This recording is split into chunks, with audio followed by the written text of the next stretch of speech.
súčasnosti už nestačí len čistiť si zuby zubnou kefkou a pastou, aby ste si čo najlepšie udržali ústnu hygienu, preto odporúčame denne používať aj ústnu vodu. Zanedbávanie ústnej hygieny môže viesť k vážnym problémom súvisiacim s ústupom ďasien, úbytkom kostnej hmoty a nakoniec aj k strate zubov. Pacienti by sa nemali nechať odradiť a pri prvých príznakoch by mali vyhľadať odbornú pomoc. Pacienti, ktorým boli vytrhnuté zuby alebo ktorí podstúpili iné chirurgické zákroky, by mali počas rekonvalescencie dbať na osobitnú starostlivosť.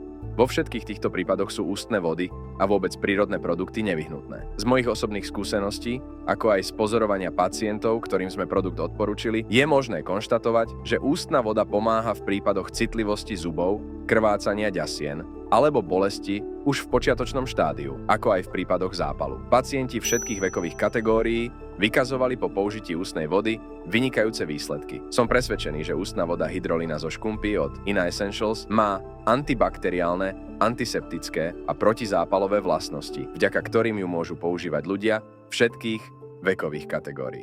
Osobne som už odporúčil hydrolínu zo škumpy desiatkam svojich pacientov, ktorí sú spokojní a nie je náhoda, že produkt má tisíce pozitívnych recenzií na webovej stránke Ina Essentials.